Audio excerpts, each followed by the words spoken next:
Thank you for listening to Buffalo What's Next on WBFO. Buffalo What's Next is on summer break and will return with new content shortly. As we take this break, please continue to tune in to WBFO Monday through Friday at 10 a.m. and 9 p.m. for producers' picks of some of our favorite episodes of Buffalo What's Next. How can we afford not to talk about race? About education, about segregation, about humanity. Since the dawn of this nation, racial violence has existed. The way we have designed our society has a big hand in what occurred in that Tops Market. The suburban area, everywhere. We must work and teach our children. We need to make sure that we put more funding in our programs that help prevent gun violence and more money into art. If we're going to have some real healing, we've got to have space to tell some uncomfortable truth. Today on Buffalo What's Next, we look back at a previous episode from September 28, 2022, featuring several interviews with the cast and production team of Once on This Island, the first local production to be done at Shea's Performing Arts Center. Angelea Preston chats with director Naila Ansari and twin 17-year-old actresses Shylah and Samyah Douglas. Then, Brigid Jaipaul Valenza brings in actress Zhanna and actor Paige to talk more about the play before all the performers gather to sing a moment from the show. Thank you for joining us. Thank you for having me. So you serve as a choreographer on the play as well. Yes. In addition to that, you are also the assistant professor at SUNY Buffalo State College in Theater and Africana Studies, and you recently served as the choreographer for Black Roots Summer, which was named Best Theater in 2021 by the New York Times. Yes. So, with all that, my first question is, how do you do it? The thing about production is you learn very quickly how to organize. So pre-production is really big in any show that we do in theater, and so I kind of have to function my life in that way. So everything's kind of pre-planned before it happens.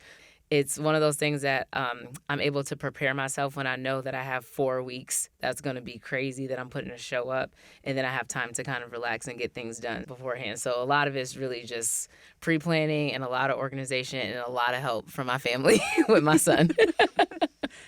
How is it being a Black director and a Black woman director? Ooh, it's challenging because you're always facing something, right? Because a lot of times they don't think that you can do it because there's typically not a lot of Black directors, and in theater specifically, it's been predominantly white men. So you're always kind of going and pushing against to kind of prove yourself. I don't ever feel like I need to prove myself in a way that I know that my work is really great, and I know that I take the time and I work really hard to make sure that the vision that I have is good, but it doesn't stop the outside influences in society from what they assume is going to be. So with something like this for the show, for me, I wasn't going to let anything tear down the vision that I had. And for me, it's navigating personalities and being able to say no to certain things that isn't going to serve not only me, but a cast that's all Black and brown people. Let's talk about Once on This Island. Tell us, what is this play about? Originally, it was on Broadway in the late 80s, early 90s, and the idea that most people take away is that it's this love story about a pleasant Black, dark-skinned woman who falls in love with a light-skinned man on the other side of the island at the Bizon. And it goes into this whole idea of classism and colorism. And, I won't give the end of the play away, but it talks about this journey of this Black peasant girl trying to get to the other side of what we think is affluent, what we think is going to be the better part of the island because they have money. But they have a really dark history, because what a lot of times gets displaced from the play is really about colonialism. And it's about how white supremacy has really divided us, not just in terms of class and Black people, but in terms of colorism and the ways in which we love one another. And so I wanted to make sure that the Black woman gets lifted, because so often we're seen as like the protectors of everybody and the nurturers. And in a lot of ways, that's who we are, because we hold our homes together, we hold our communities together, but we often don't get the love back. And so I wanted to make sure that in this show, we talk about white supremacy in a way, and colonialism, and how it affects us as people of color and creates these divisions in these two different worlds. But I wanted to make sure that at the end, the Black woman is loved. Everybody loves the Black woman, and she is capable of having love, and she's capable of being loved. And she's not just everybody's protector that we just kind of like shun away. when she's not there in the physical. So I wanted to connect, especially because it's in the island, the jewel of the Antilles, which is really connected to Haiti. There's different gods in the show. And it really talks about the elements, but the ways in which spirituality lifts us as Black people and our ancestors. And so that's often something that gets taken away because the script is written by 2 white people, which a lot of people don't know. So they had an experience in the Caribbean, and they took what they learned from there, and they created the show, which happens pretty often with our stories. But I wanted to take what the script had, but to make sure that it fit our story as Black folks. So we had a cultural coach, a dialect coach that was there, our costumes of the diaspora, the movements from the diaspora, the folks that are in the show are from the diaspora. And it's not just a show that has a script about colonialism and classism and all of those things. It's really about the spirituality of us as Black folks and brown folks. And the best thing that I can take away from the script is it really talks about all these different storms, and no matter what the storm is, we dance. So the play was written so long ago, but these themes of classism, colorism, colonialization, colonialism. All the isms, right? All the isms. They are still relevant today in today's society and what we have going on, right? And I wanted to it's a contemporary version of the play, so it's today.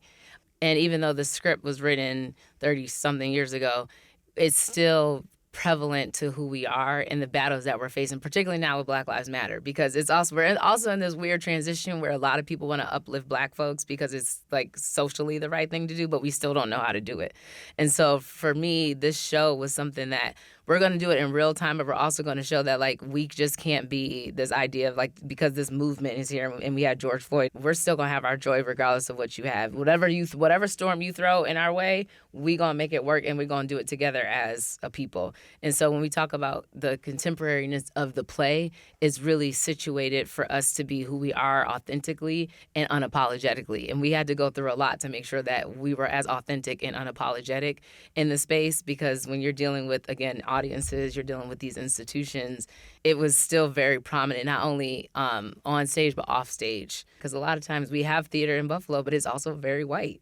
And so to be able to have an entire cast of Black and brown folks that are singing, that are acting, that are dancing, that are doing the thing at the highest quality and of excellence was something that was important for me, so that people can see that, like, we're not just going to give a show for Black folks just because it meets our diversity quota. And so I was really thankful for the folks at Shea's that allowed us to be able to be unapologetically ourselves.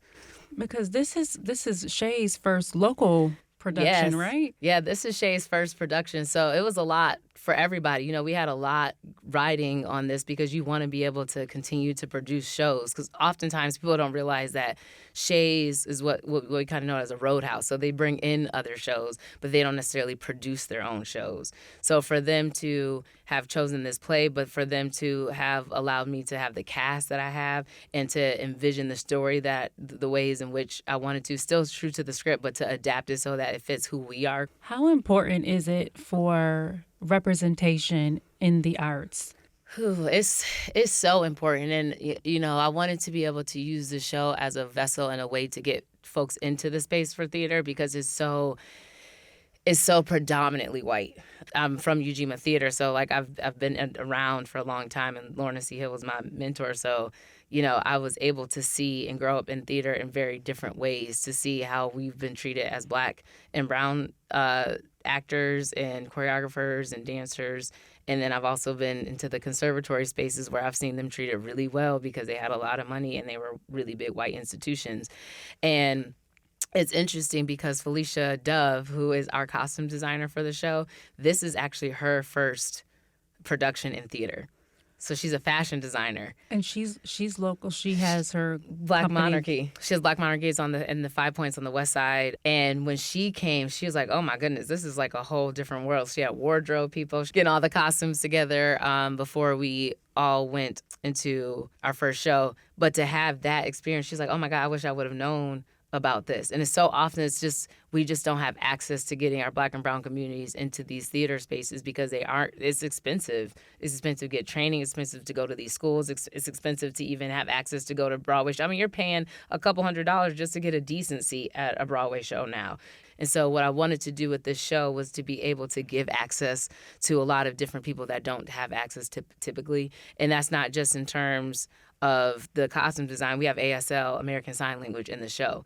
And one of my actors is hard of hearing. She's deaf in one ear, but she signs. And so to have a deaf actor on stage and to be able to sign throughout the show, she's a deaf storyteller in the play. She also plays Andrea. She sings, she dances, she does all the things. So to be able to have access and show, hey, in these communities, we also have access to we also have accessibility and disabilities that we need to acknowledge too, that are on these islands, you know, or in our spaces that don't necessarily get acknowledged either. So for me, it was access in a different way.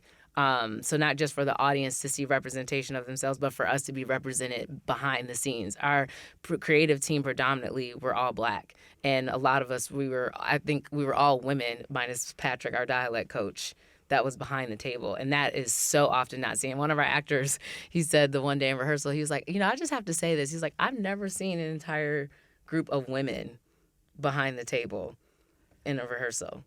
And it's 2022. Right. And he's saying that, like, right. For as much progress that has been made in so many different aspects, there's still obviously is a lot more work that needs to be done. Right, right.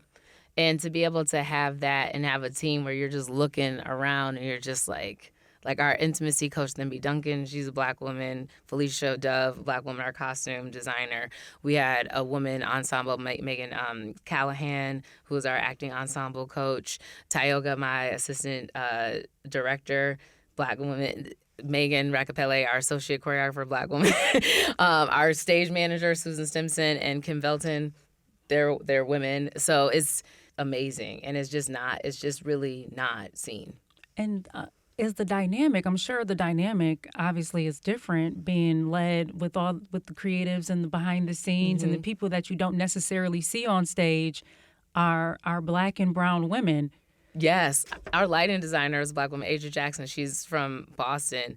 Incredible. And I can tell that when you have representation both on and off the stage, it means a lot. So when Asia would come in and we all had the same vision, I'm a very collaborative person. Like, I believe in people working in their assets. So it's like, I don't need to, if you're a lighting designer and that's what you do, here's the vision, let's work through it together. But like, I trust you. You know what I mean? If you see something that you know works best, that lights these Black and brown people, then that's what we're going to do, you know? And to be able to have the actors see us all work collaboratively together as Black folks and as women, I think was really important, because what was happening in the rehearsal space and on stage with the actors was also happening with us behind the scenes in terms of production. You mentioned the another marginalized group with the ASL and how there's a deaf actor. How unheard of is it for a major production that is spearheaded by a Black woman, that has a Black and brown cast, but also is inclusive to another marginalized group? How unheard of is that? People have done is we'll have an interpreter. Sometimes I've seen that. And so that was something before I even knew that I had a deaf actor that I knew I wanted in the show, because I think it's important. And not only that, when you talk about signing, it's such a beautiful language and it's such a beautiful expression that I think it should be seen more, and it should be part of our vocabulary in the terms in which we bring everyone into the space, but also recognizing that it's a language and it's so difficult in terms of acting. Our actor on stage acts multiple roles out, signing and singing at the same time. Wow. Which is difficult to do. But this is the first show, and we had someone in a talkback ask, this is the first show that I've ever seen, and I've done it, and I'm doing it, I should say. But this is the first show I've ever seen where there was actually a deaf actor in the show that was not written specifically, but we created it to make sure that it was accessible to everyone. Have you gotten any response from that particular community? Yes. So Melissa, when I first asked her, she kind of was like, wait, really? Like, what? Wait, you, okay. She's like, I'll do it. Like, she was almost kind of like in shock a little bit, because it's not something that she's ever really asked to do outside of people to just want to interpret. And so that response was kind of like, oh, wow, I guess this really isn't done, because we kind of had to figure it out and go through the script to make sure that we can make it work, but also make sure that we aren't appropriating anything either. And the responses have been incredible.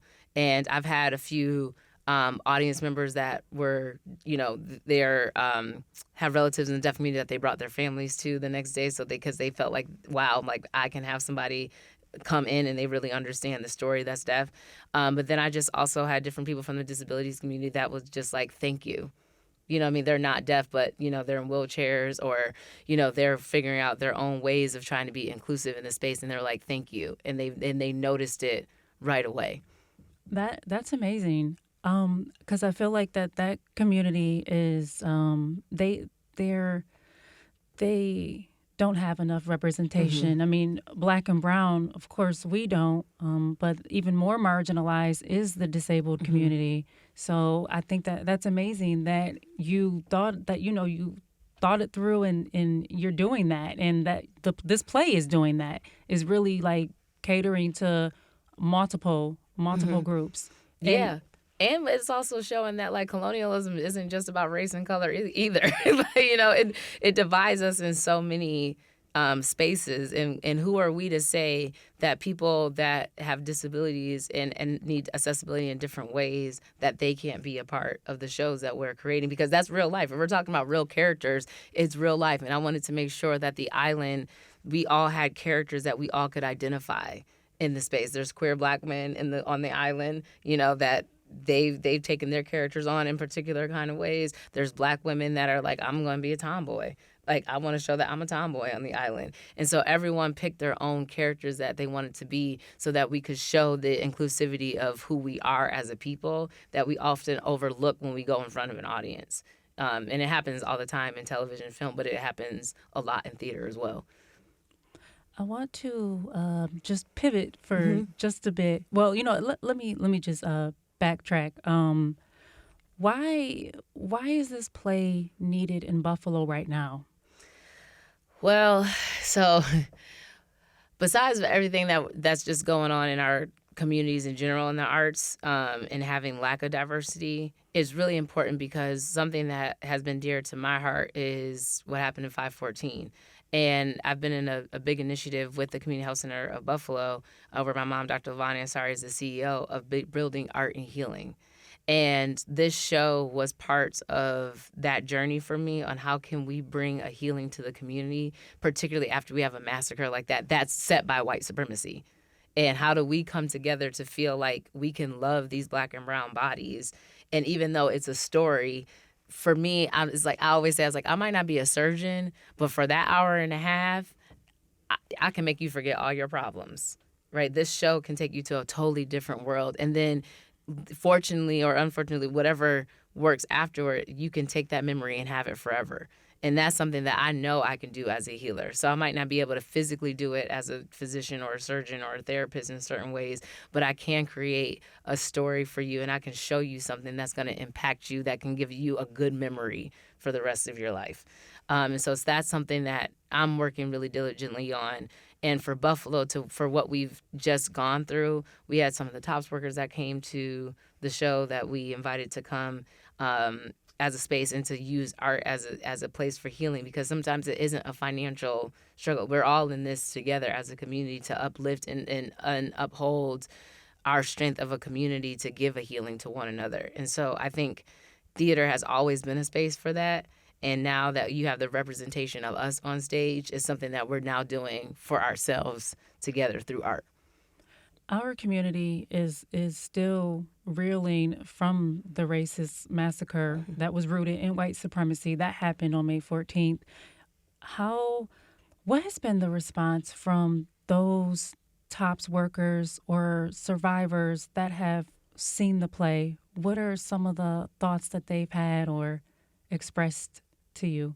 Just tears, a lot of tears. And even though it's not necessarily directed to it, the themes are the same. It's like when we don't have time to divide.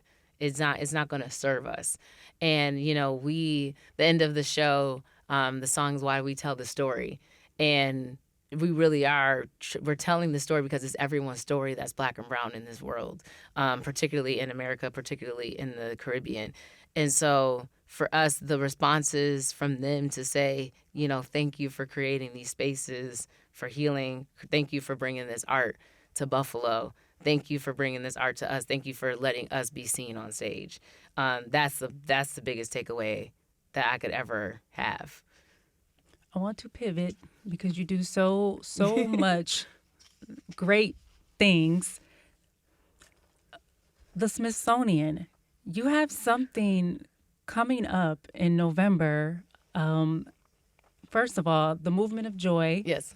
And your live documentary, The Choreography of Joy. Mm-hmm.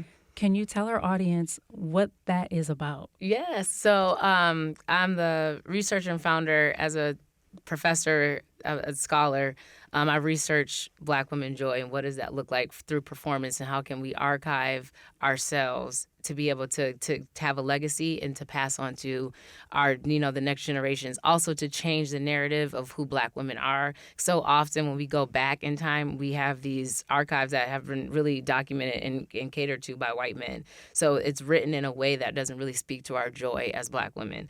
So it started because I was working with a woman named Dr. Ama, who was here in Buffalo doing research for a show that she's developing called At Buffalo, and it's about all the Black performance groups during the Pan Am in 1901. And Mary Talbert was a huge character in the show. And so my research was on Mary Talbert. And it was difficult because I didn't know who she was. So I'm going through all these, these different archives and collections of different newspapers and things like that. And it never spoke to who she was. And it could come off kind of like she's this very stern kind of person. But it's like, but she had to have had this joy to be able to get as many Black women that she did together to bring everyone in to talk about Black excellence and to bring Black excellence to the forefront and to bring W.E.B. Du Bois' Black exhibit to the Pan Am in 1901. So that's kind of how it started. It's like, well, how can we archive Black women so that I could actually understand their stories? And so from there, it's been almost going on a 4-year journey where I've done interviews for Black women across the country and asking them what gives them joy, how do they discover joy, and when did joy discover them, and then they pick their favorite song and dance to it. And I just had 2 women pass away through, the last 2 years of this project, and I was able to give their videos and their documentaries to their families. So the last thing that they have of their moms was them talking about their joy and dancing and moving to their joy. And that's really what the project is. And I was able to get a fellowship through the Black Interfaith Project, which is through the Interfaith America, which is ran by Ibu Patel, who does a lot of work with the White House. And the partnership is with the Smithsonian at the African American Museum of Art and Culture.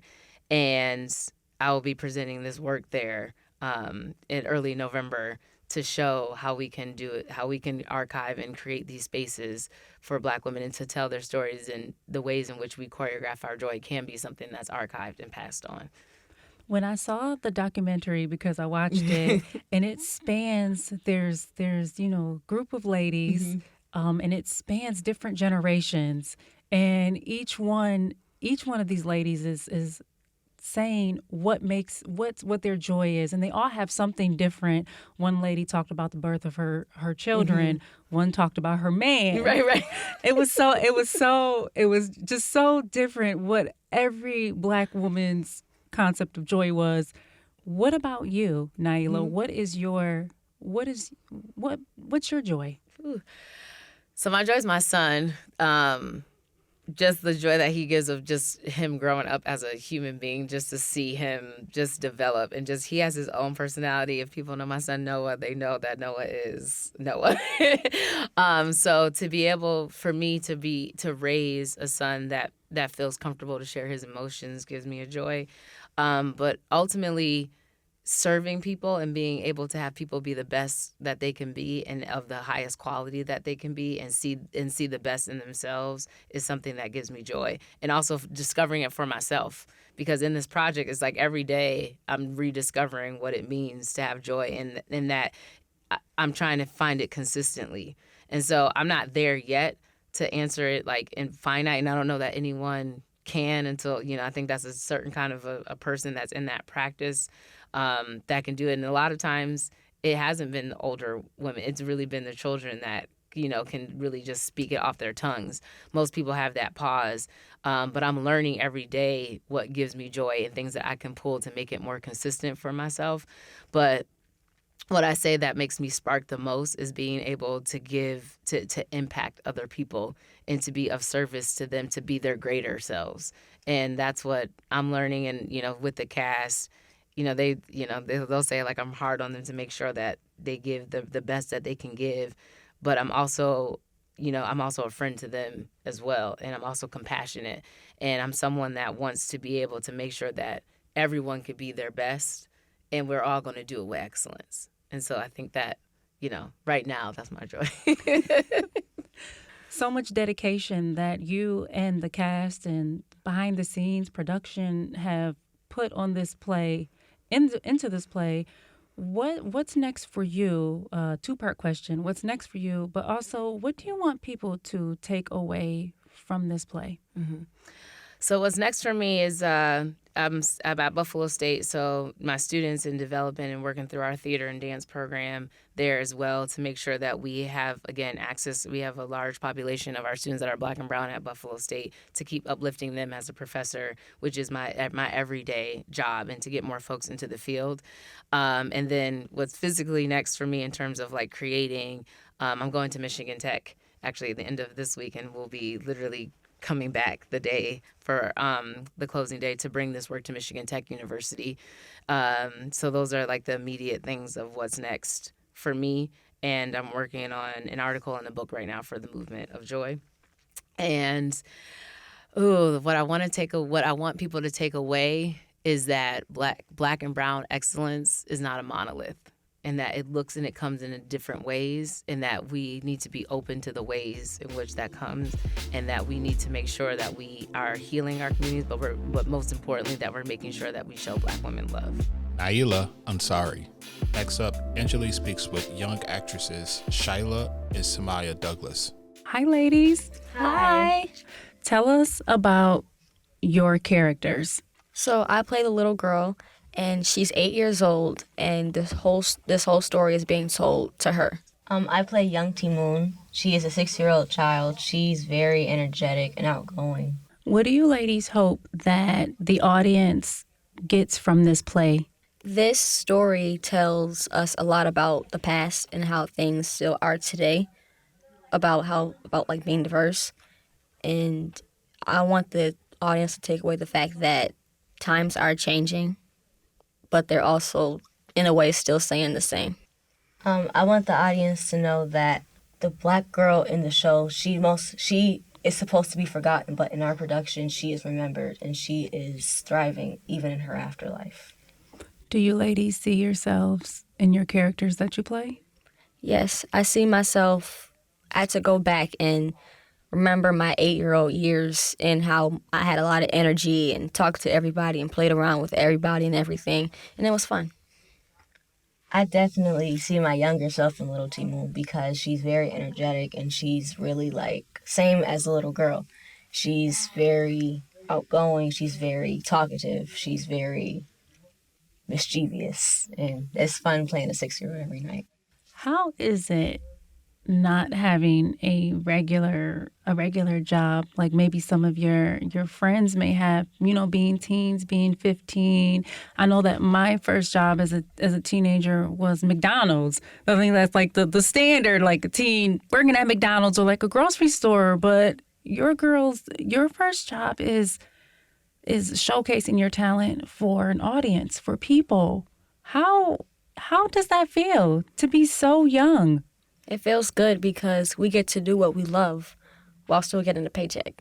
And I know a lot of people complain about their jobs. They don't like them. They tired of the people. But we love seeing our cast every day, and we can't wait at the end of the week on Thursday to go into the theater and actually put on the show.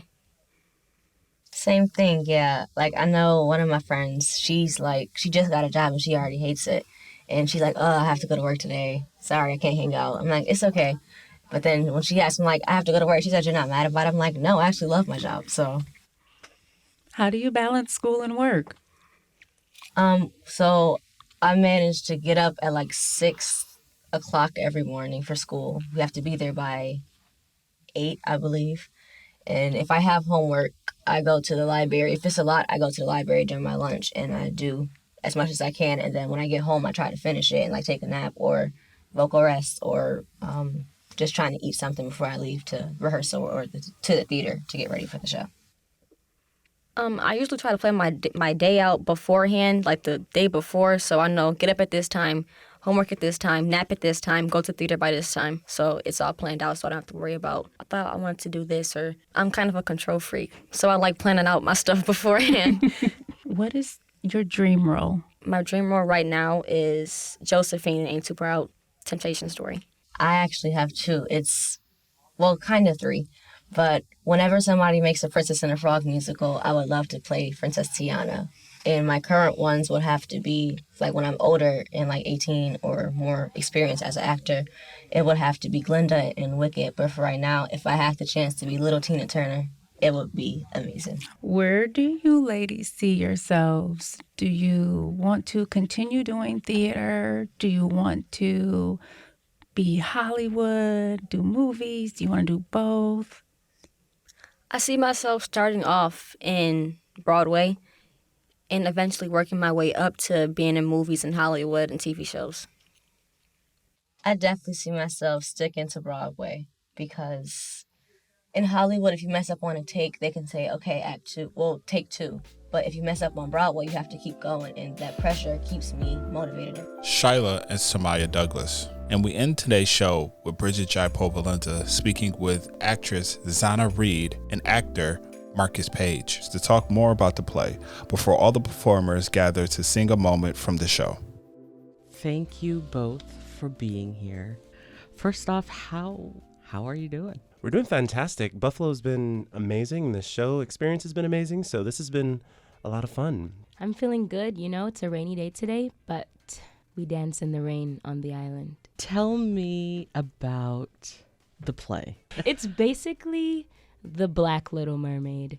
It's based on a book by Rosa Guy called My Love, or The Peasant Girl. And in the musical, Timoon is saved by Agwe, the god of waters, in a terrible storm. And these two villagers, or old peasants, if you will, find her in a tree. And they take her in and orphan her. And then she's off in this search for herself into this world. And the overarching idea is that on this island, it's an island of two different worlds, so a tale of two cities, if you will. It's a story that is rooted in colonialism, and it's an island separated by darker-skinned people and lighter-skinned people, and the differences in the lifestyles of those people.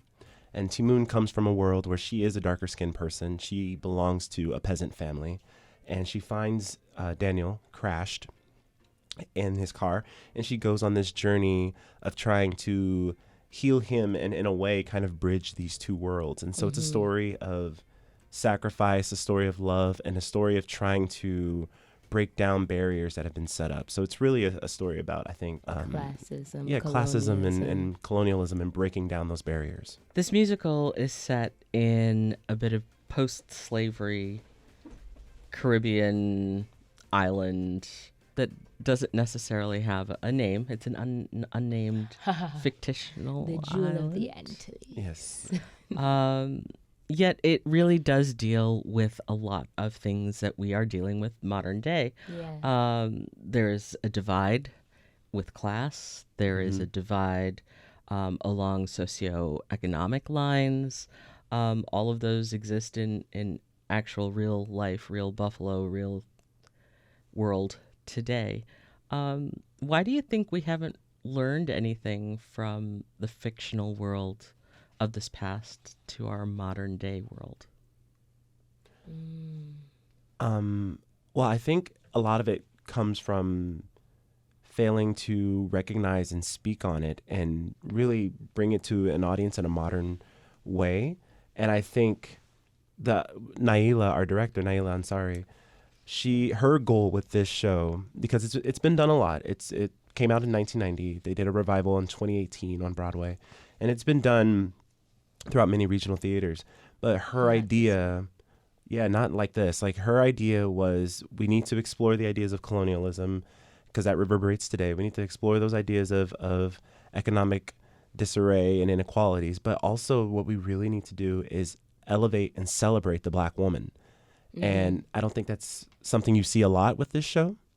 And I think that's what makes the show unique and a real reason and purpose for theater. And I think theater, arts overall, but theater really can be a call to action. But it has to be a call to action if there's an actual purpose and you're not just doing a show just to do it, not remounting a show with the same ideas that have come before. We need to move forward. And this show can be done over and over again and be told beautifully with great voices, great direction. But there has to be an action, like we were talking about earlier. There has to be action, and you have to do something and give a purpose. And so we're talking about celebrating these people. This isn't a story that's based or rooted in trauma. This is a story that is celebrating these people, this Caribbean culture, the diaspora, and it's celebrating a Black woman, which we don't see a lot in many mediums, but especially in theater. And so I think that's really what it comes down to, is taking action, presenting new views and new ideas that shouldn't be revolutionary, but kind of are in our time. So celebrating these people, but celebrating us. Like, yes, this is for us, by us. This is the first time we've, in a long time, or the first time, I don't know how many shows you've been in that have only consisted of Black and brown people directing the show, musicians, and putting on the show on stage for actors, like, and to be able to be the first show at Shea's, that Shea's solely produced, and for us to, I know y'all didn't see that. The hand was rising up. But yeah, it is revolutionary, and it's important for us to take those moments of joy in all of these things that we do. Let's talk a moment about colorism, because it plays a huge role in the show. What can we learn from, again, this fictional world into our own world, where colorism is a thing? I mean, Black and brown people are Black and brown people as a group. We are treated one way, from the outside. But then even, and it's a difficult conversation. It's a hard conversation that makes people uncomfortable. But even within our own systems, we treat one another differently based on the color of our skin. Right. What can we take away from the show? What can we learn from the show? Color has no bounds. I mean, I think the biggest thing with the show that we try to get across is that this is a community. Yeah. This is a community of one people. We deal with inequalities, economic inequalities, racism, things like that. We deal with that all in this show. But what's interesting about it is that there are no white people in this show. So it's not a Black versus white situation. This is very much an insular thing. And we're talking about, the big thing that we want to get across is that this is one community. And so we can experience those inequalities and that hatred within our community, but we really need to understand that we are one. And there is no progress if we hold down one person. We all have to be together. If one person is not free, all are not free. And so I think that's the biggest thing we take away from this is we sing the song together. We dance together. We are celebrating together. We are one community. And we hold so much power when we realize that we're one community and not separated by things like color and the shades of our skin. So. And I believe that Naila has crafted the story of the Bozoms so beautifully that you sort of see that they're wearing masks. You see these white masks, and then they all take them off. It's like, what does that? And they reveal themselves, because we're telling this story of racism and colonialism with Napoleon, and they're wearing white masks, but then they take them off and they reveal themselves to be people of color. Right. And we're telling this story about how they've conquered and separated these people. And so when you realize that sometimes we can be our own oppressor, but we really, if we come together as one, we are mighty. So I think that's the biggest thing we try to get across, is that it's all about community. Oh, for sure. As you mentioned earlier, Once on This Island is a loose retelling of the Hans Christian Andersen's Little Mermaid. Mm-hmm. And if you've spent any time on social media, I knew you were going to bring it up. I was just talking to performing arts about this. Yes. Any time at all on social media in the last couple of weeks, and even before then, there has been much to be said. I won't even say it's discussion, because I don't know that there's been discussion. It's not a discussion. Much has been said about the casting of The Little Mermaid in Disney's live action being a young woman of color. Beautiful like that. It's not the first time, obviously, that this backlash has popped up. It popped up, most recently also in the Amazon's Lord of the Rings series, where some of the characters are people of color. Two questions then for you. So, first, we're talking A, about a mermaid, and B, we're talking about people who live in Middle Earth. Not that there's anything wrong with Middle Earth or under the sea. I used to want to be under the water. These are fictional characters. Yes. We can imagine a mermaid, but yet we can't imagine that she's black. Mm-hmm. We can imagine an elf, but yet cannot fathom that they may be a person of color. What do you say to that? It makes people feel like, I can't speak for all the people, but it makes me feel like we don't have a space to dream or to be or to see ourselves in any sort of other world or other space beyond what we see in reality. And it's crazy to think that there's such an uproar over a fictional character, but it's also really poignant and pivotal that we see ourselves in these spaces in these imaginary spaces, because that's where we connect with spirit, and that's also where our creativity blossoms from. Right. And that's also how we connect with each other. It's through these imaginative as if spaces. And that's how we create the world that we live in today. Right. Like, are children not allowed to dream? Are we not allowed to imagine, these different worlds? Like, it's okay for us to see ourselves in these universes and in these fairy tales. It's okay, because, we need that. We need to, like she said, we need to be able to see ourselves beyond the reality that's here. And other people have been afforded that opportunity for the past few centuries. And so, if we happen to get one or two. Like, what? Why is this an argument? Why is this a quote unquote debate? Why is this up for a discussion that it can be a wrong thing? What is wrong about it? That's why it's so important Nothing. for us to see ourselves, and that's why it's so important for us to do things like this show, so that when we're on that stage, little girls, little boys can see themselves. My goodness. I won't spoil how the show ends, but the idea of this story, the last song we sing, is why we tell the story. We tell this story so that a little girl out in the audience can theoretically come on stage and she can tell that story, so that another little girl can see that and come on stage and tell that story, and a little boy can come on, and so these things can reverberate. That's why it's important for us to see ourselves. How difficult is it for an actor of color to break into theater?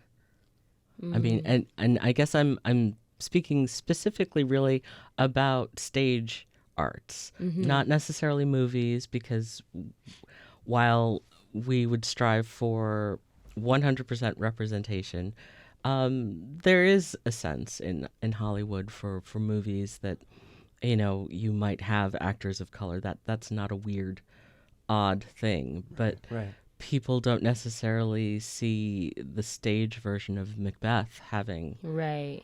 Yeah, I would like to say there's not a lot of parts written for us. We were just having a conversation yesterday with another cast member, but... I think that's quite a bit of a question.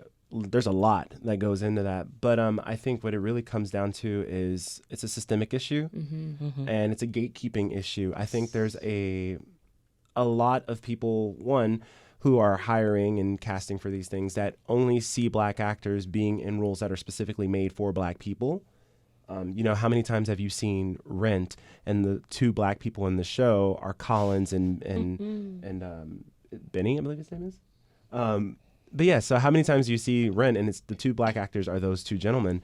And why have we not seen a Black Mark or a Black Roger or a Black Mimi? Well, we've seen Black Mimi, excuse me. But yeah, so I think a lot of times we see these people who are casting that just think Black role, Black person.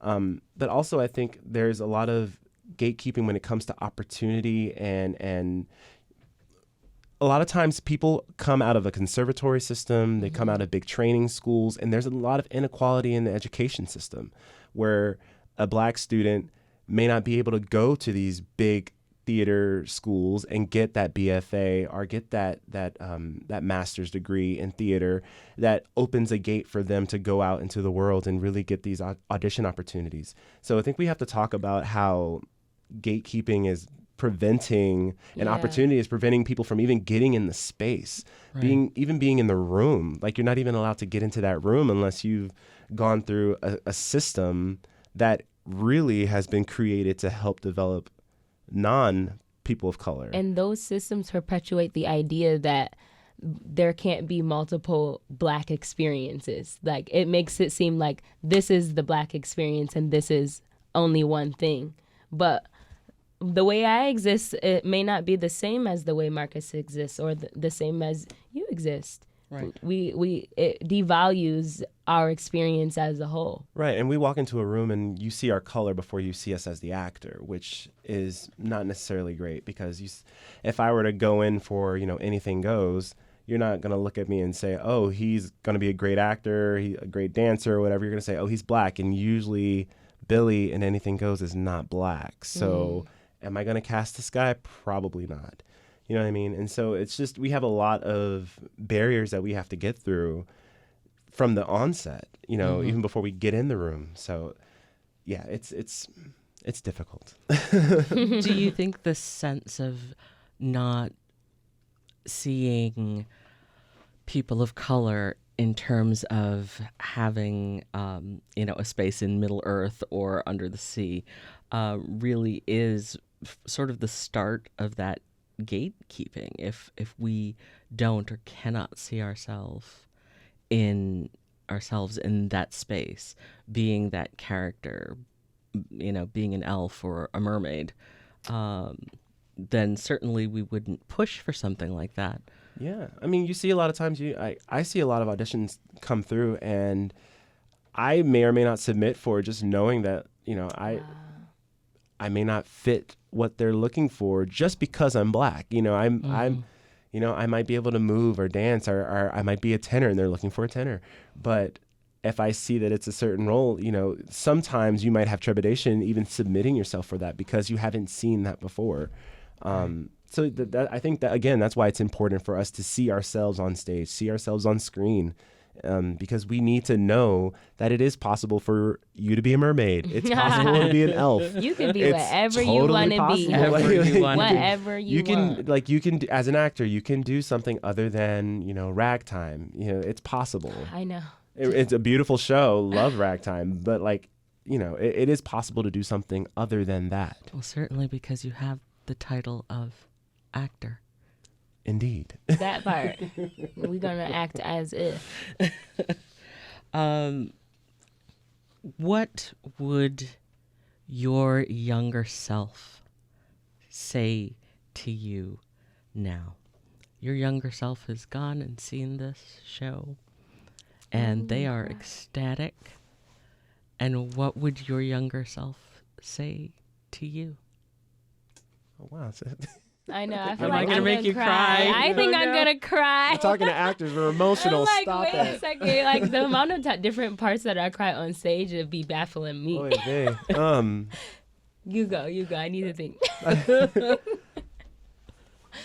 My younger self speaking to me. It's weird. I'm seeing him. Come on, look at him. I think he would say, "Wow, I'm proud that you never stopped.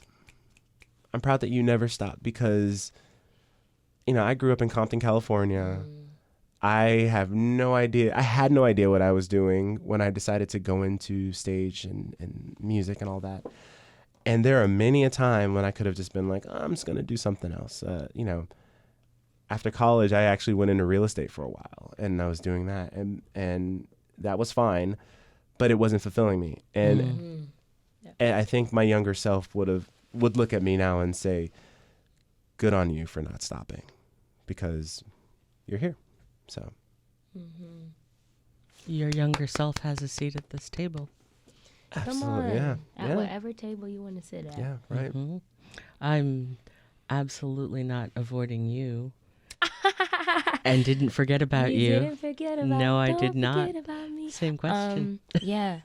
I was just thinking, this is so funny because my mom came to see the show this past Sunday, and she lives in Ohio, so she's driving her and my two siblings back to Ohio this morning, and she dropped me off, and she's just like, Zhanna, she's about to have a cry moment, She's like, Zhanna, you are doing the thing, and I know you're saying what would my child self say, but I'm also thinking about those moments when we say, like, you are your ancestors' dreams. Like, that's literally what my mom was saying, but it's like, I am my parents' dreams, and I believe in my experience growing up, I am honored and privileged to say that I was never given the brown girl narrative, that the you are not enough. I was always filled with love and compassion and of you can do this. And I think I would say to my younger self that you're doing the thing, Zhanna. You're doing all of the things that you want to do, and you will continue to do the things that you desire and you dream of, and that you can keep dreaming, and God will continue to supersede it. So to all the little girls out there, you just keep dreaming and do the thing. That was actually my next question, what you would tell young actors and actresses who may be struggling to find their way in performing arts, to find a path for themselves in something that they're good at, something that fulfills them, that really makes them complete. What do you tell them? One of the things is you need to find your people.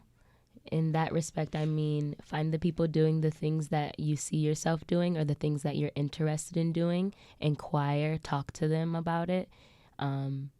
Also, even if you can't find the person to actually talk about, because, we live in the AI world, find your people online. Absolutely. Look up the interviews. Yeah. Look up what they're doing, what their path was. And I'm not saying look up to do exactly what their path was, but to just be inspired and to see the work that they put in to where they are right now. Yeah. Also, the next thing I would say is to trust yourself. Trust your journey and know what you want so that you can move forward with what you want. Because if you don't know what you want, you will be all over the place. I also think that you have to really be tenacious and believing in yourself. That's something that I learned, especially during the pandemic when everything was shut down, and I lost so many jobs, and I thought this is not going to happen. I thought everything was lined up for me, and it all fell through. But I think the biggest lesson that I learned was you have to be your own biggest fan. Yeah. You have to be tenacious, and you have to just really be vulnerable and put yourself out there and try to walk into the rooms that you feel like you don't belong in. And be kind to yourself, too. That's another thing. We speak a lot on this show about how arts can be healing.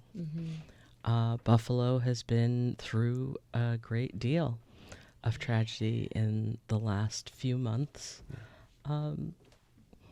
What role does theater play in recovery from tragedy?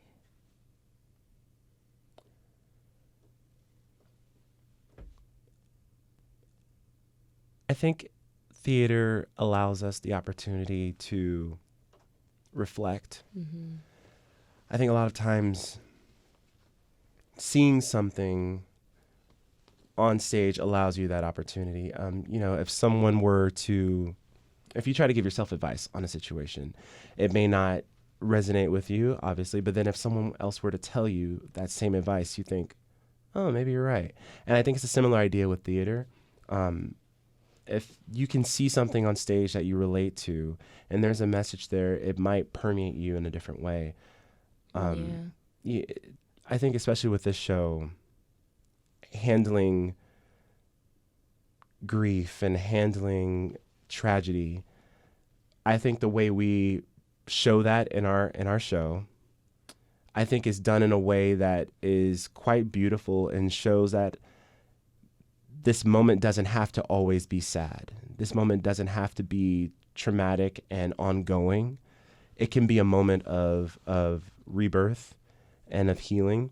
And that's something that personally I took into to myself with our show, because I lost my mother last year unexpectedly, and so thank you. And so watching this show and watching one of the scenes in particular that I won't go into, you have to see it, but watching one of these scenes and how we handle it, for me, there was a moment during the rehearsal process where I had to step out and just have a moment with myself, but it really was therapeutic for me, because I realized I didn't have to wallow in that, and that there is some sort of celebration that can happen in this time of grief and trauma.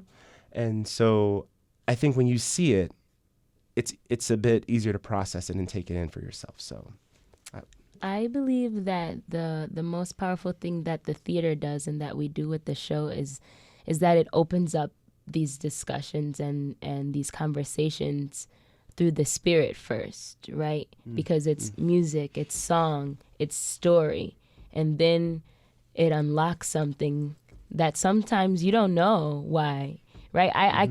A lot of times we leave the show and the people are bawling. They are bawling. Yes. I gave a woman a hug the other night, and it was just tears, and then and then another, and it's just that moment of release that I'm so grateful to help provide and to give and to have with the audience, that I know for a fact we are doing something powerful with this show, and with the people that enter into the space, who see the story, who hear the story, who feel the story, because art and spirit will always be intertwined, and I believe that's how we open up the conversation. That's Zhanna Reed and Marcus Paige from Shea 710 Theater production of Once on This Island. We close the show with all the actors singing a bit for us. So I hope that you will tell this tale tomorrow. It will help your hearts remember and relive. It will help you feel the anger and the sorrow, and forgive. For out of what we live, and we believe, our lives become the stories that we.